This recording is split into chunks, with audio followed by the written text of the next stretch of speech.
kita membuka firman Tuhan dari Yohanes pasal yang pertama. Kita akan membaca ayat 10 dan 11. Yohanes pasal yang pertama ayat 10 dan 11. Saya akan membacakan bagi ibu bapak dan saudara-saudari sekalian. Demikian firman Tuhan. Ia telah ada di dalam dunia, dan dunia dijadikan olehnya, tetapi dunia tidak mengenalnya. Dunia tidak mengenalnya, atau dunia tidak mau mengenalnya. Ia datang kepada milik kepunyaannya, tetapi orang-orang kepunyaannya itu tidak menerimanya. Sekali lagi, orang-orang kepunyaannya itu tidak menerimanya. Demikianlah firman Tuhan. Jemaat yang dikasihi Tuhan, apabila satu kali kita berhadapan dengan Tuhan, satu kali kita meninggalkan dunia ini, atau Tuhan datang yang kedua kali, bisa saja kita meninggalkan dunia ini bertemu Tuhan, atau Tuhan datang yang kedua kali dan kita bertemu dengan Tuhan juga. Kita berhadapan dengan apa yang Alkitab sebut sebagai hari pengadilan Tuhan. Dan kalau Tuhan bertanya kepada kita, Tuhan bertanya kepada Anda, Tuhan bertanya kepada saya, apa yang telah Anda lakukan dalam dunia ini setelah percaya kepada Yesus? Kalau Tuhan bertanya kepada Anda dan saya, apa yang Anda dan saya telah perbuat dalam dunia ini setelah percaya kepada Yesus? Bagaimana kita akan menjawab pertanyaan itu? Sebagian kita barangkali ada yang berkata, Tuhan, saya ini sudah melayani Tuhan habis-habisan.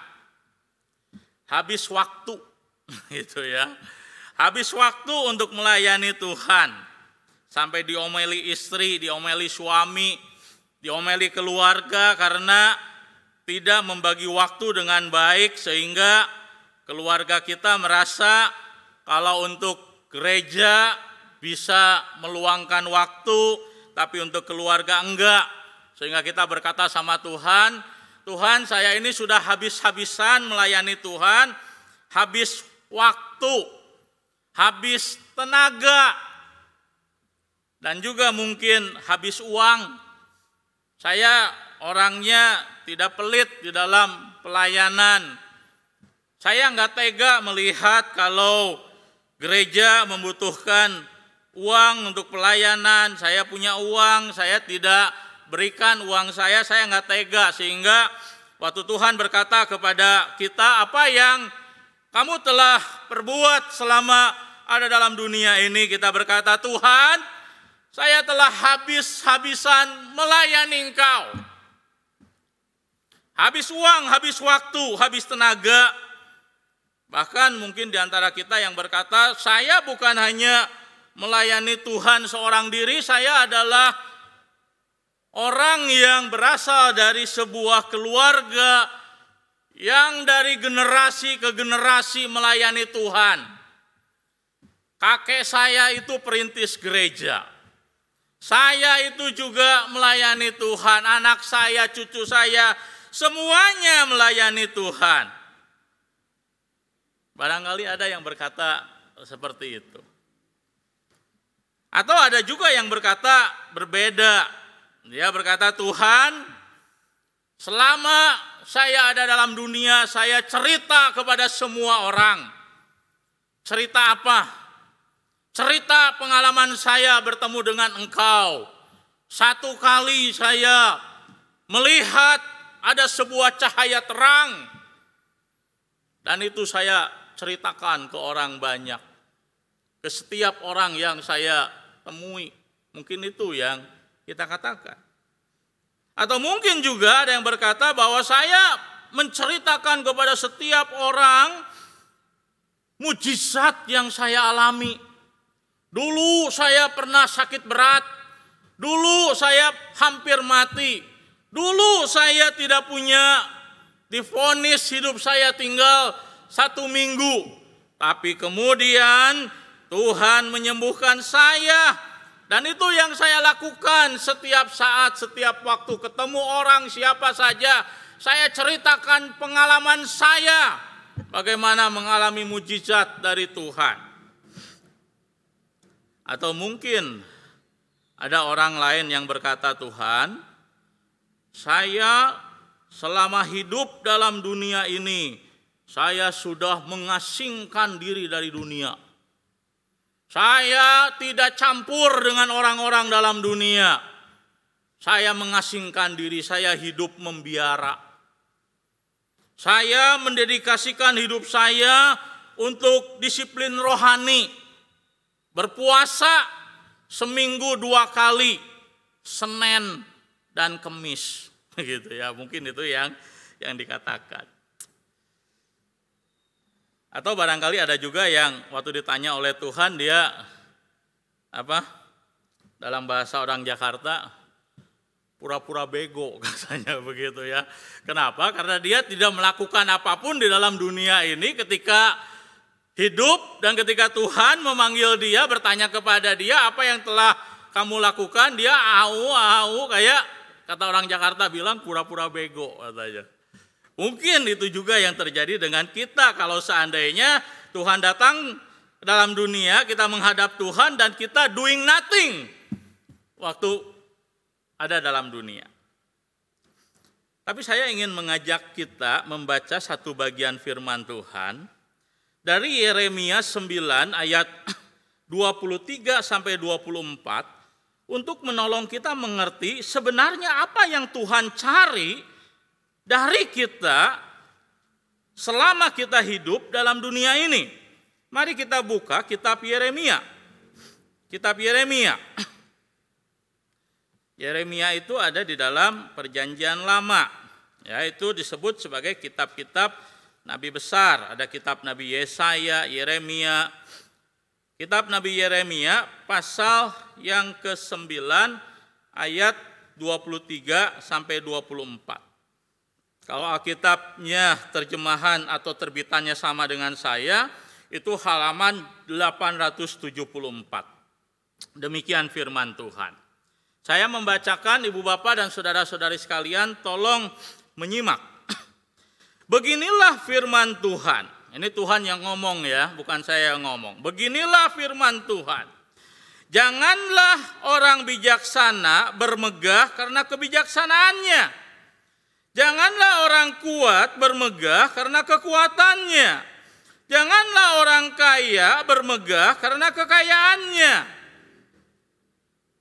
Tetapi siapa yang mau bermegah, baiklah ia bermegah karena hal yang berikut. Bahwa ia memahami dan mengenal aku. Bahwa orang tersebut memahami dan mengenal Tuhan. Tahu bahwa akulah Tuhan yang menunjukkan kasih setia, keadilan dan kebenaran di bumi, sungguh semuanya itu kusukai. Demikianlah firman Tuhan. Jadi Tuhan berkata kepada Nabi Yeremia, kalau ada orang hendak bermegah, kalau ada orang hendak berbangga, janganlah ia berbangga karena hikmat yang dia miliki, karena pengertian yang dia miliki, kepandaian yang dia miliki. Jangan bermegah karena kekuatan yang dia miliki seperti Samson misalnya. Dan janganlah bermegah oleh karena kekayaan yang dia miliki. Atau kalau boleh saya tambahkan, janganlah seorang pun bermegah karena pelayanannya. Janganlah seorang pun bermegah berkata kepada Tuhan, saya telah habis-habisan melayani Tuhan, saya telah melayani Tuhan puluhan tahun, Saya memiliki pengalaman yang unik. Saya mengalami mujizat Tuhan. Saya adalah orang yang rajin melakukan disiplin rohani. Nabi Yeremia berkata, itu semua bukanlah sesuatu yang Tuhan akan lihat ketika satu kali kita berhadapan dengan Tuhan. Kita tentunya masih ingat dengan teguran Tuhan Yesus kepada orang-orang yang mengikut Dia. Dalam Matius pasal yang ke-7, di situ Tuhan Yesus Dia berkata kepada orang-orang yang hadir, bukan setiap orang yang berseru-seru Tuhan, Tuhan. Bukan setiap orang yang melakukan mujizat ini dan itu demi nama Tuhan. Bukan. Bukan setiap orang yang menghabiskan hidupnya untuk Tuhan, untuk pekerjaan Tuhan, yang kemudian akan diterima oleh Tuhan. Mereka berkata, Tuhan, bukankah aku sudah mengusir setan demi namamu? Tuhan, bukankah aku sudah melakukan ini itu demi namamu, sudah melayani Tuhan, sudah habis-habisan dalam segala hal. Tapi Tuhan bilang apa? Aku tidak mengenal engkau. Artinya apa? Orang ini, orang yang berkata di dalam ibadah, Tuhan, Tuhan. Orang yang melayani Tuhan, melakukan mujizat ini dan itu. Ternyata kata Tuhan, orang itu tidak mengenal Tuhan. Itulah sebabnya Tuhan berkata, aku tidak mengenal engkau. Itu artinya apa? Orang itu tidak mengenal Tuhan. Artinya apa? Artinya yang Tuhan cari, yang Tuhan lihat, yang Tuhan ingin temukan dalam diri kita adalah apa? Yang Tuhan ingin temukan di dalam diri kita adalah relasi kita dengan Dia. Bahwa kita mengenal Dia. Bahwa kita berrelasi akrab dengan Dia. Jemaat yang dikasihi Tuhan, tidak ada seorang pun yang bisa mengenal seseorang tanpa sebuah relasi. Tidak bisa. Jadi waktu Alkitab berkata yang Tuhan cari adalah pengenalan akan Dia. Yang Tuhan cari, yang Tuhan ingin temukan dalam diri kita adalah bagaimana kita mengenal Dia. Maka yang Tuhan ingin cari adalah bagaimana kita selama dalam dunia ini memprioritaskan yang namanya relasi dengan Tuhan. Saya tidak bisa berkata saya mengenal istri saya kalau saya tidak berrelasi dengan dia. Semua orang yang berrelasi dekat dengan orang di sekitarnya, yang mengenal orang di sekitarnya, dia tahu hal-hal yang tidak diucapkan, yang disebut sebagai bahasa nonverbal. Maka seorang suami kadang-kadang, atau seorang istri, dia tahu apa yang istrinya atau yang suaminya mau katakan cukup dengan lihat wajahnya. Begitu kan? Kalau wajahnya sudah cemetut, nah barangkali uangnya habis, barangkali begitu ya. Kalau wajahnya sumringah, barangkali dia mungkin mengalami sesuatu. Nah kita tahu, begitu ya. Bahasa nonverbal seseorang kita tahu. Kenapa? Karena kita kenal dia. Kenapa kita tahu? Karena kita berrelasi dengan dia. Bertahun-tahun satu rumah, bertahun-tahun satu ranjang, bertahun-tahun berkomunikasi satu meja makan, kita tahu betul pasangan kita menyesal atas apa yang dia katakan walaupun dia tidak say sorry. Itu karena kita berrelasi dekat dengan dia. Maka ketika Alkitab berkata kepada kita bahwa yang Tuhan cari, yang Tuhan ingin lihat adalah bagaimana kita mengenal Dia. Maka yang Alkitab katakan dengan bagaimana kita mengenal Dia, yang Tuhan cari adalah relasi kita dengan Tuhan. Itu yang Tuhan cari. Saudara, ada seorang penulis abad 19, Mark Twain. Ini sebenarnya bukan nama samaran, tapi nama sastra yang dia gunakan. Dia satu kali menjadi orang yang sukses, ya, seorang yang sukses. Tulisannya, karyanya dibaca di mana-mana, diundang di mana-mana. Dia menjadi orang yang diundang oleh orang-orang penting, oleh raja, universitas mengundang dia. Anaknya seorang Kristen, dia berkata begini kepada bapaknya, "Papa," dia berkata, "kamu sekarang mengenal banyak orang penting.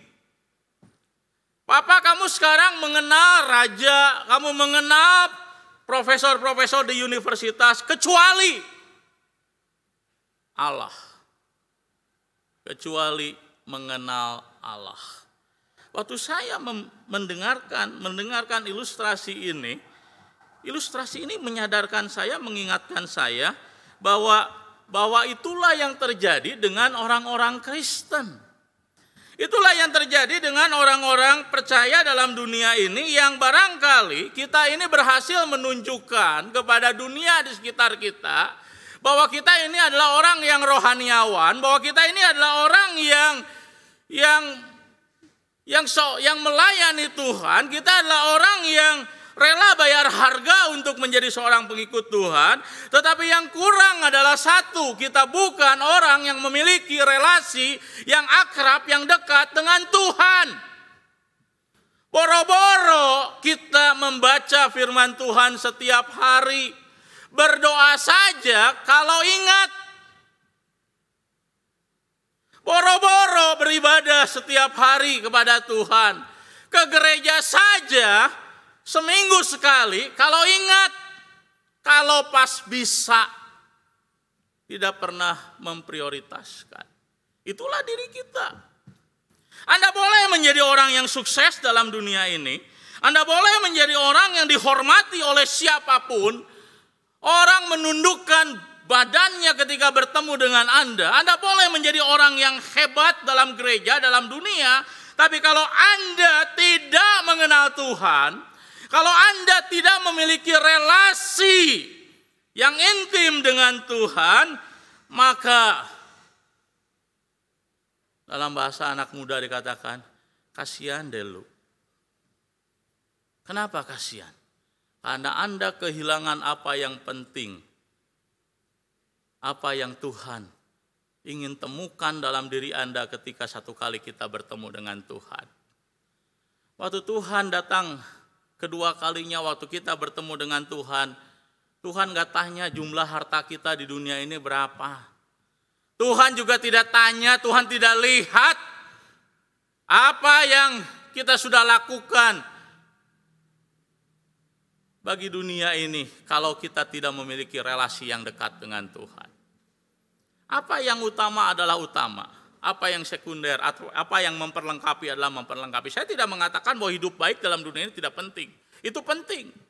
Hidup baik dalam dunia ini penting, menjadi berkat dalam dunia ini penting, itu adalah buah dari relasi kita dengan Tuhan. Tetapi kehidupan yang baik, kehidupan yang menjadi berkat, itu tidak sama dengan relasi yang intim dengan Tuhan. Nah, di situ kesalahannya. Karena kita seringkali berpikir kalau hidup kita sudah baik, kita sudah punya relasi dengan Tuhan, belum tentu. Orang yang memiliki relasi yang baik dengan Tuhan pasti hidupnya baik. Persoalannya adalah banyak orang di zaman sekarang menyepelekan pentingnya mengenal Tuhan. Banyak orang di masa kini menyepelekan pentingnya mengenal Tuhan. Dan pandemi COVID-19 ini memperlihatkan kepada kita berapa banyak orang yang betul-betul di dalam masa sekarang ini mereka betul-betul mencari Tuhan. Berapa banyak orang yang justru menggunakan pandemi COVID-19 untuk apa? Mengejar kesenangan pribadi, mengejar hobi, mengejar apa yang sebelumnya kita nggak bisa lakukan sebelum COVID-19. Dengan alasan saya tidak memenuhi kualifikasi standar kesehatan. Padahal kita tetap bisa mencari Tuhan dalam ibadah, streaming misalnya. Tetapi kenapa orang tidak melakukan itu? Orang tidak bisa hadir di gereja oleh karena dia tidak memenuhi protokol kesehatan, bisa. Tetapi orang tetap bisa beribadah kepada Tuhan bersama-sama di waktu ketika ibadah secara streaming dilakukan. Tapi kenapa ada orang yang dia tidak memiliki kerinduan untuk mencari Tuhan, tidak memiliki kemauan untuk beribadah kepada Tuhan, tetapi sibuk dengan hobinya sendiri? Karena dia tidak menghargai yang namanya relasi dengan Tuhan. Kalau Anda dan saya tidak bisa menghargai yang namanya ibadah, maka Anda dan saya tidak bisa menghargai yang namanya relasi dengan Tuhan. Kenapa? Karena ibadah itu adalah sarana yang Tuhan gunakan untuk berelasi dengan umat Tuhan. Itu yang seringkali tidak kita pahami. Jemaat yang dikasihi Tuhan, kenapa manusia tidak mau berelasi dengan Tuhan? Kenapa orang-orang tidak mau mengutamakan yang namanya relasi dengan Tuhan? Itu pertanyaan saya sepanjang minggu ini. Jawabannya adalah ada di dalam Yohanes pasal pertama ayat yang ke-12. Itulah yang menjadi inti daripada inkarnasi Yesus. Inkarnasi Yesus yang kita peringati dalam Natal itu berbicara soal kedatangan Tuhan. Yesus datang ke dalam dunia. Dalam ayat 10 dikatakan, Ia telah ada di dalam dunia, dan dunia dijadikan oleh Dia, tetapi dunia tidak mengenalnya. Dunia tidak mau mengenalnya. Dunia tidak mau mengutamakan pengenalan pribadi dengan Tuhan. Dunia tidak mau berelasi dengan Tuhan. Jemaat yang dikasihi Tuhan, ketika manusia jatuh dalam dosa, Tuhan kemudian mau hadir di dunia ini. Melalui apa? Melalui yang namanya tabernakel. Tuhan adalah pribadi yang tidak terbatas, dia bisa hadir di mana saja, tapi Tuhan kemudian dia mengizinkan manusia untuk datang kepada Tuhan dalam sebuah tempat, sebuah lokasi namanya Bait Allah. Tetapi dalam keberdosaan manusia tidak mau betul-betul mencari Tuhan. Ada Bait Allah, tapi mereka mencari Baal. Ada Bait Allah, tapi mereka tidak mau mencari Tuhan. Israel mencari Baal, mencari Allah yang lain. Walaupun Tuhan sudah hadir dalam Bait-Nya. Dan ternyata di dalam peristiwa inkarnasi, kita melihat hal yang sama, bahwa ketika Bait Allah tidak ada, Tuhan hadir dalam dunia ini, Tuhan mau tinggal bersama-sama dengan manusia dalam dunia ini, tapi manusia tidak mau mengenal Dia. Manusia tidak mau menerima Dia. Maka dalam kisah Natal kita menemukan ketika Tuhan menyampaikan melalui orang Majus kepada segenap orang-orang di kota Yerusalem, bahwa Mesias itu telah hadir. Melalui orang Majus berita Injil disampaikan. Tetapi umat Tuhan, orang Israel, orang-orang Farisi, ahli-ahli Taurat, Herodes apalagi, tidak mencari Tuhan. Menolak untuk mengenal Tuhan. Begitu juga ketika Yesus lahir dalam dunia ini. Mereka dikatakan di dalam Injil Lukas mencari tempat. Mencari tempat, tetapi Injil Lukas berkata tidak ada tempat bagi Dia.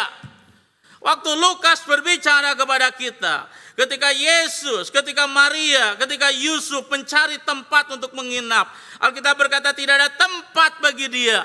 Alkitab bukan hanya berbicara secara lahiriah, tidak ada penginapan pada waktu itu, tapi Alkitab berbicara mengenai penolakan manusia.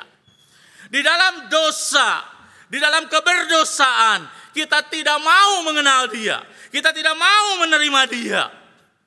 Dan kalau ada orang-orang Kristen berkata bahwa dirinya Kristen, berkata bahwa dirinya mengenal Tuhan, percaya kepada Tuhan, tetapi dia tidak merasa relasi dengan Tuhan itu penting, maka Anda dan saya adalah dunia.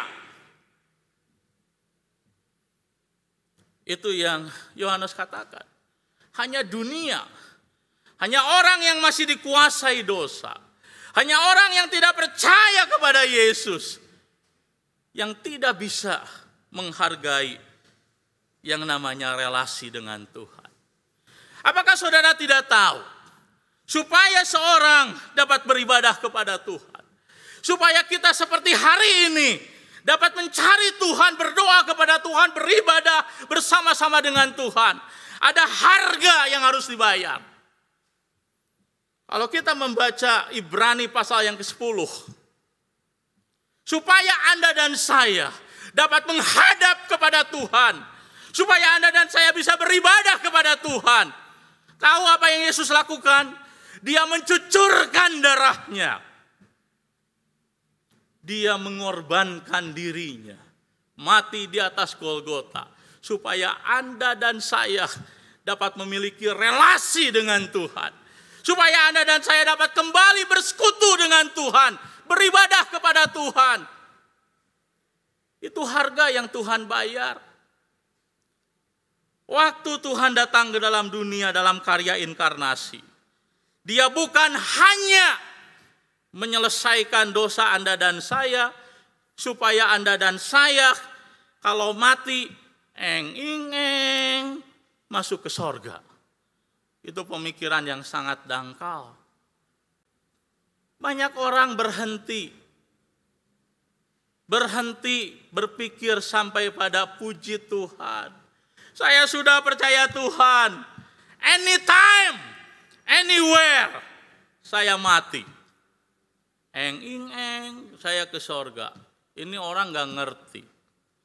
Untuk apa Yesus melepaskan kita dari perbudakan dosa? Untuk apa Yesus mati bagi kita? Bukan sekedar supaya Anda bisa masuk ke sorga. Bahkan Anda juga tidak mengerti bahwa sorga itu apa. Untuk apa Tuhan membawa Anda ke sorga? Untuk apa?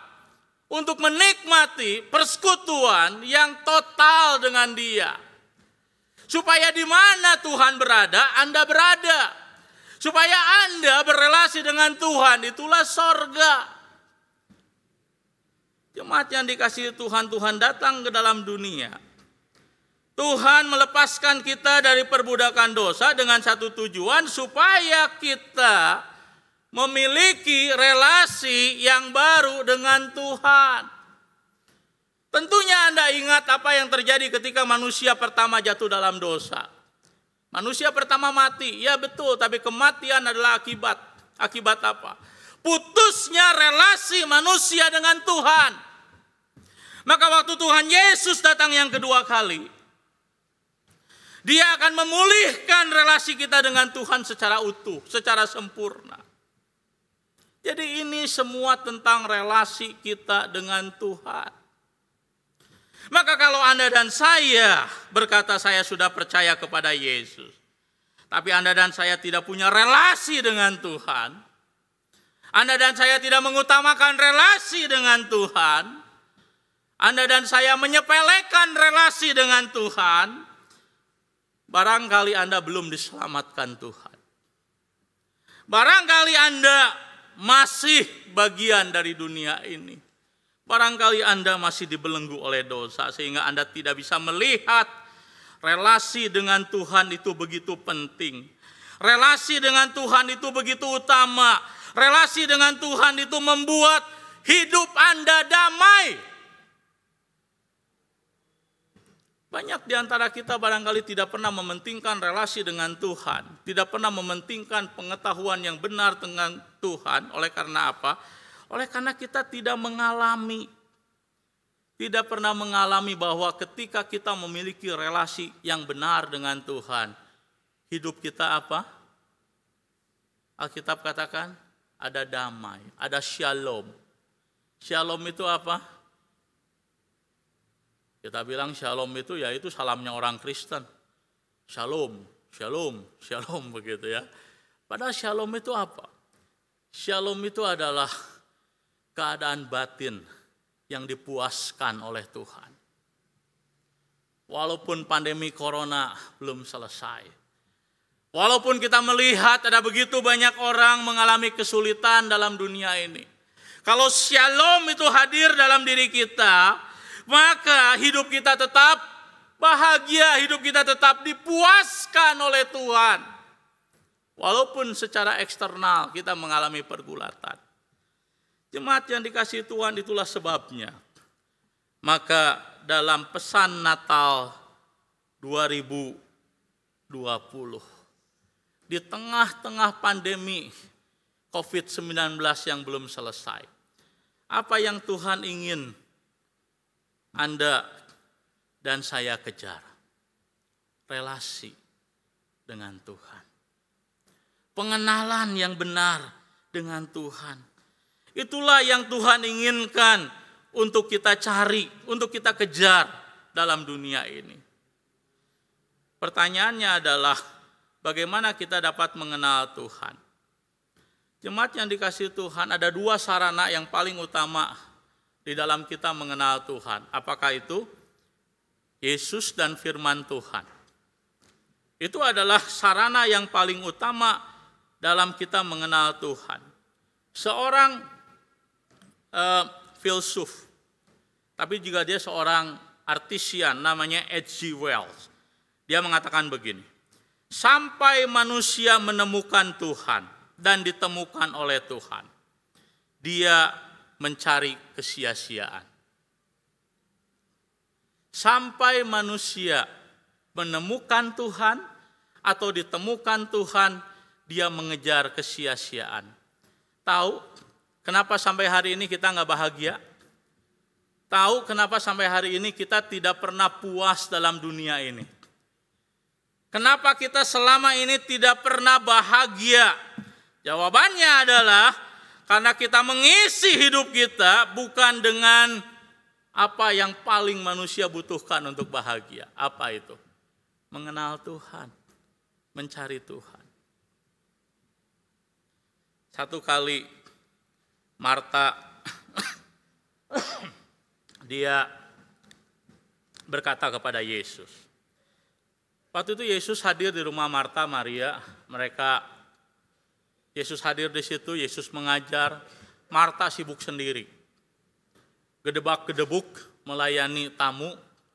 Waktu dia lihat Maria, dia emosi. Kenapa emosi? Barangkali dia berkata, ini enggak fair. Saya ini melayani tamu, udah kayak setrikaan, depan belakang. Tamu begitu banyak, mereka perlu dilayani. Saya sudah lelah, saya sudah capek. Saya sudah menghabiskan segala-galanya untuk melayani Tuhan. Lalu dia berkata kepada Yesus, Tuhan ini kok Maria enak-enak? Saya udah capek melayani Tuhan, dia enak-enak cuma duduk di situ, calik dalam bahasa Jerman. Duduk di situ mendengarkan Yesus.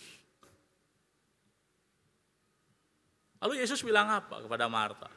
Marta, Marta, kamu mengejar apa yang tidak diminta Tuhan dari kamu. Kamu mencari apa yang Tuhan tidak perintahkan. Bukan berarti melayani orang-orang di sekitar kita itu tidak penting, itu penting. Tetapi yang paling penting, yang pertama-tama, yang terutama adalah apa? Adalah mencari Tuhan. Memiliki relasi dengan Tuhan. Mendengarkan Tuhan. Itu yang Tuhan inginkan. Memiliki hubungan yang dekat dengan Tuhan. Maka ibu bapak dan saudara-saudari yang dikasihi Tuhan. Kalau seandainya pelayanan membuat kita tidak bisa menjalin relasi dengan Tuhan, berhenti dulu dari pelayanan. Kalau itu menjadi ganjalan. Kalau pelayanan membuat saudara dan saya tidak memiliki relasi dengan Tuhan, berhentilah melayani. Walaupun sebenarnya orang yang betul-betul memiliki relasi dengan Tuhan, dia pasti akan melayani. Tapi itu nggak bisa dibalik. Kalau seandainya kesibukan kita mencari uang, pekerjaan yang kita miliki sekarang membuat kita tidak bisa mencari Tuhan. Tidak bisa ke gereja. Ada orang-orang tertentu yang oleh karena pekerjaannya dia tidak bisa ke gereja. Dia tidak bisa mencari Tuhan. Dia tidak bisa beribadah kepada Tuhan. Mungkin saudara perlu mempertimbangkan lagi pekerjaan tersebut. Mungkin pekerjaan tersebut promising, menjanjikan banyak uang, menjanjikan kesejahteraan, tapi pekerjaan tersebut menghalangi saudara dengan Tuhan. Maka apa yang harus Anda lakukan ketika Anda berhadapan dengan sebuah halangan? Pekerjaan itu menghalangi Anda dengan Tuhan. Maka Anda harus memilih Tuhan dibanding pekerjaan. Jemaat yang dikasihi Tuhan, maka inilah panggilan Tuhan bagi kita supaya kita betul-betul mengutamakan Tuhan, mencari Tuhan, mengutamakan mengenal Tuhan. Untuk itu maka kita membutuhkan Yesus, kita membutuhkan firman Allah. Tetapi ada dua hal lagi yang saya ingin sampaikan yang sangat penting. Bagaimana kita bisa mengenal Allah? Pertama, melalui ibadah. Ini yang ketiga sebenarnya. Ibadah adalah sarana yang Tuhan gunakan supaya manusia mengenal Allah. Kenapa saya terus berbicara mengenai ibadah? Bukan karena saya punya obsesi GKI Hosana di tengah-tengah pandemi menjadi gereja yang dipenuhi banyak orang. Bukan. Tidak ada gunanya kebanggaan seperti itu. Apa manfaatnya, apa gunanya Tuhan tidak lihat itu. Saya terus berbicara mengenai ibadah. Kenapa? Karena itulah yang menjadi pergumulan orang-orang Kristen di zaman sekarang. Bukan hanya di GKI Hosana, di begitu banyak gereja hal yang sama terjadi. Orang di tengah-tengah pandemi bukan mencari Tuhan, tetapi meninggalkan Tuhan. Di tengah-tengah pandemi orang tidak beribadah kepada Tuhan, tetapi apa? Seenaknya mengatur ibadah menurut apa yang dia inginkan. Itu yang terjadi. Bukan hanya di GKI Hosana ada orang-orang tertentu yang dia tidak mengutamakan ibadah. Ada begitu banyak orang Kristen. Semua gereja bergumul dengan hal yang sama. Bahwa apa? Bahwa pandemi ini betul satu sisi telah memurnikan orang-orang percaya. Pandemi ini telah memurnikan, memperlihatkan ada begitu banyak orang yang tidak mementingkan relasi dengan Tuhan. Itulah sebabnya maka kepada saudara-saudari yang hari ini beribadah kepada Tuhan dalam ibadah Natal, saya bangga dengan Anda sekalian. Sebagai pendeta saya bangga. Di tengah-tengah segala pandemi COVID-19, Anda tetap mengutamakan mencari Tuhan. Begitu juga dengan jemaat-jemaat yang mereka ada di rumah beribadah bersama-sama melalui apa? Melalui streaming. Di jam yang sama, di waktu yang sama. Tidak pindah-pindah channel. Karena Anda adalah bagian daripada jemaat GKI Hosana. Anda beribadah dengan setia sampai akhir. Karena protokol kesehatan Anda beribadah di rumah. Setia. Itu berarti Anda mengutamakan mencari Tuhan. Tapi saya sedih dengan apa? Dengan jemaat-jemaat Tuhan yang tidak melihat pentingnya ibadah. Yang lupa bahwa supaya kita bisa beribadah hari ini Tuhan membayar itu dengan darahnya. Dengan darahnya. Saudara, saya mau kasih perumpamaan, saya kasih perbandingan. Saudara, apa yang saudara rasakan? Satu kali saudara punya anak-anak. Ya, anak-anak saudara tinggal di luar kota, di luar negeri. Jarang berkunjung ke rumah. Jarang pulang ke rumah. Kemudian Andalah yang memutuskan, saya akan datang untuk bertemu dengan anak saya. Maka Anda menghabiskan uang, Di tengah-tengah situasi pandemi corona seperti ini nggak apa-apa. Walaupun menghabiskan uang nggak apa-apa. Walaupun demi bertemu dengan anak saya harus berkorban bukan hanya uang tapi juga berkorban resiko dan lain-lainnya, nggak apa-apa. Karena saya mau bertemu dengan anak saya. Maka saudara naik pesawat, pergilah saudara ke negeri di mana anak saudara ada di sana. Ketika tiba di sana, anak saudara cari-cari alasan. Saudara sudah di bandara. Pak, sorry ya Pak ya, saya lagi ada kuliah. Oke, nanti Papa ke rumah kamu. Aduh sorry ya Pak ya, nggak bisa hari ini, saya ada janji dengan teman dan sebagainya. Apa yang saudara rasakan? Kalau saudara punya anak kayak begitu, kecewa bukan? Marah bukan? Anda begitu mengasihi anak Anda.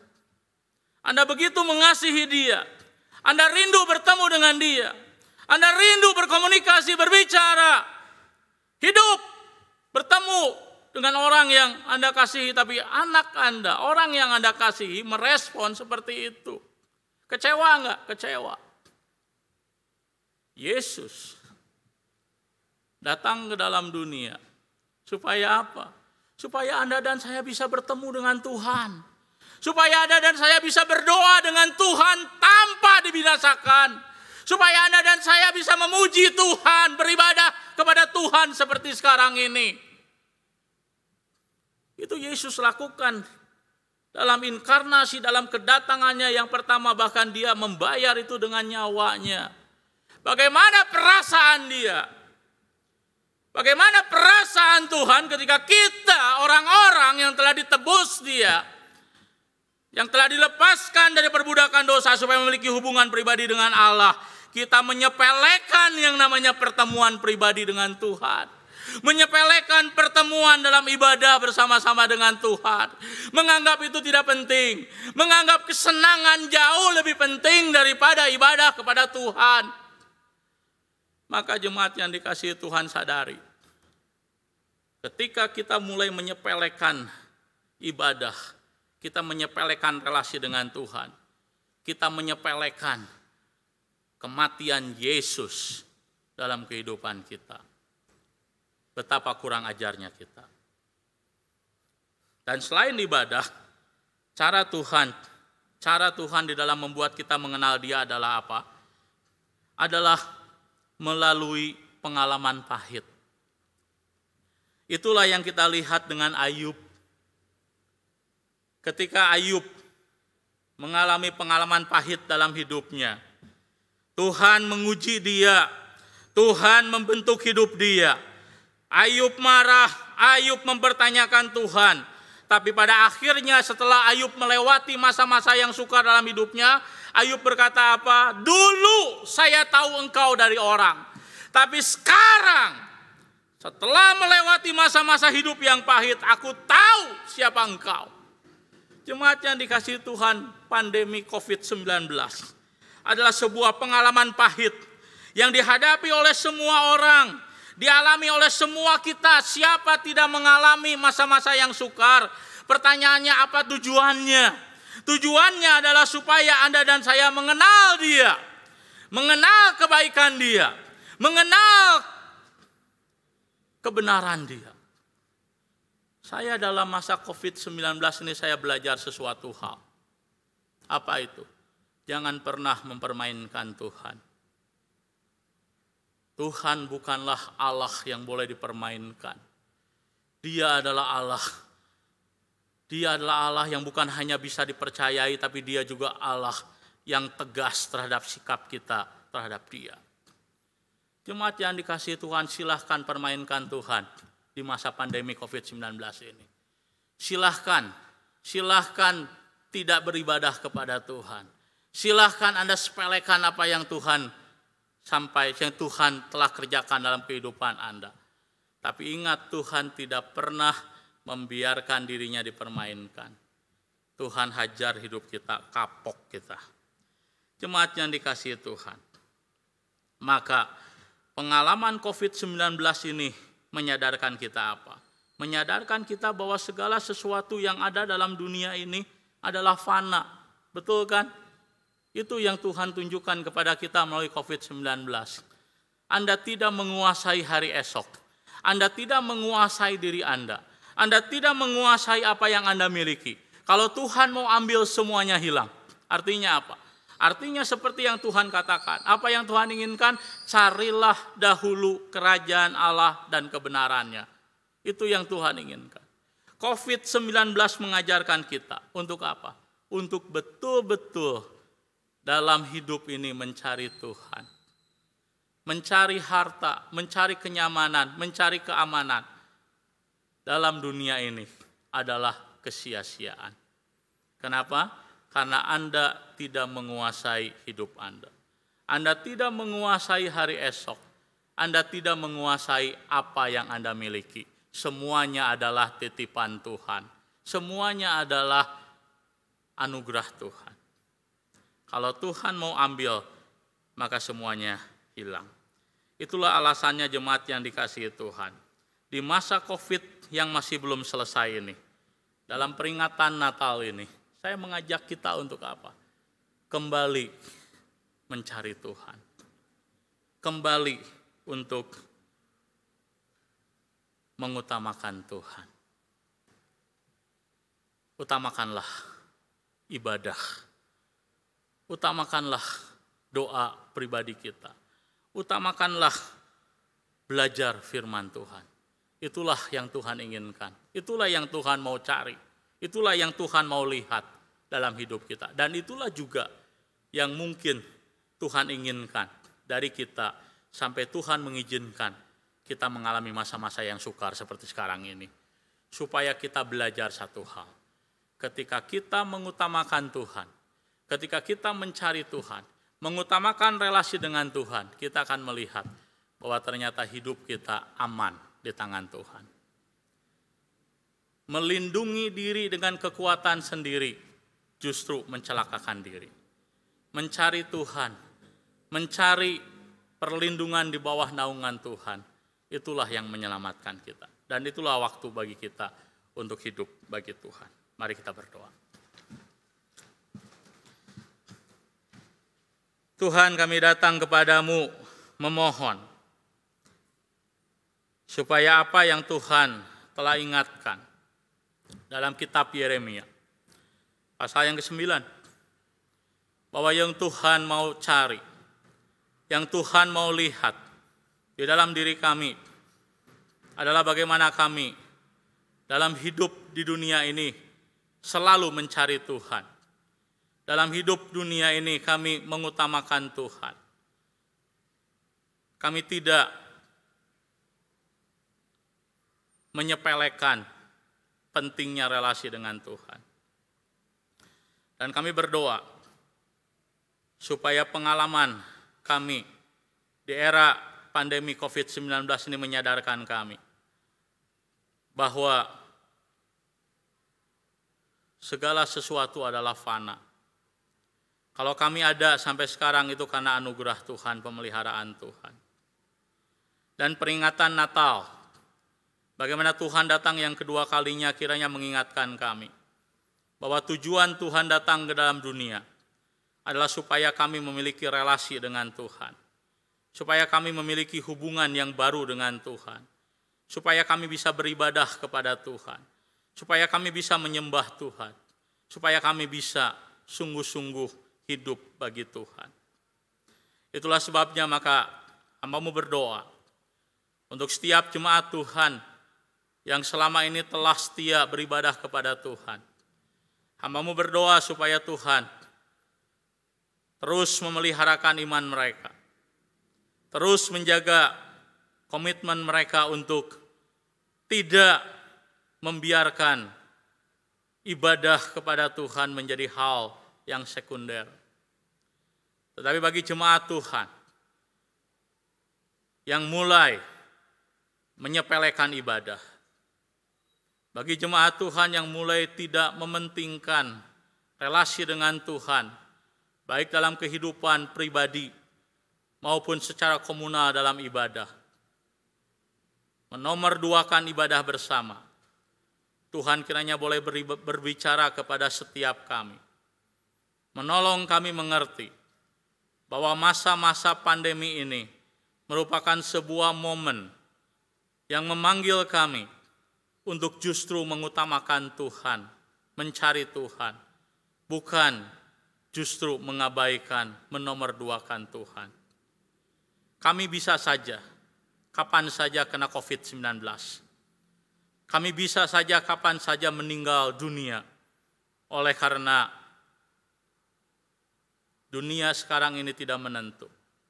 Tetapi Tuhan tetap memberikan kepada kami satu waktu, memeliharakan kami. Tujuannya satu, supaya di tengah-tengah situasi dan kondisi seperti ini kami belajar melihat, belajar mengalami bahwa ternyata kebergantungan kami kepada Tuhan, relasi kami dengan Tuhan, itulah yang membuat kami survive.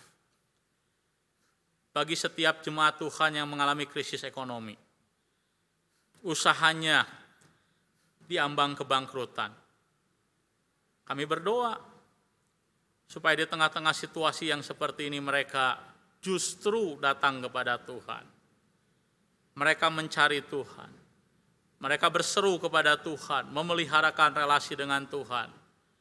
Dan kiranya Tuhan boleh mengajar mereka, memperlihatkan kepada mereka bahwa orang yang sungguh-sungguh hidup di dalam Tuhan, ada kekuatan yang Tuhan berikan melewati masa-masa hidup yang sukar dalam dirinya. Tuhan, hamba-Mu berdoa untuk jemaat-jemaat Tuhan yang oleh karena usia lanjut, mereka tidak bisa beribadah secara komunal. Tapi mereka hadir beribadah secara streaming. Situasi dan kondisi yang tidak ideal membuat jemaat-jemaat Tuhan beribadah dengan cara yang terbatas.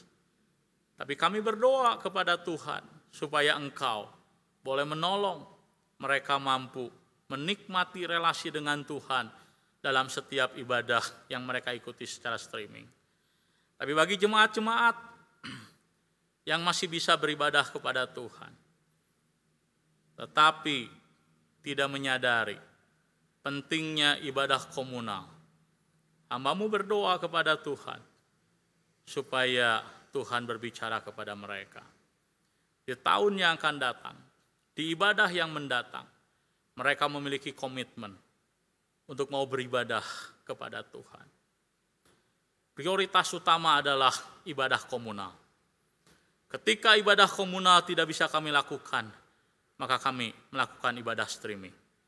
Tolong jemaat Tuhan mengerti prioritas ini. Kami menyerahkan diri kami menyerahkan masing-masing kami. Memohon anugerah Tuhan. Dalam nama Kristus Yesus kami berdoa, mengucap syukur. Amin. Tuhan memberkati jemaat sekalian.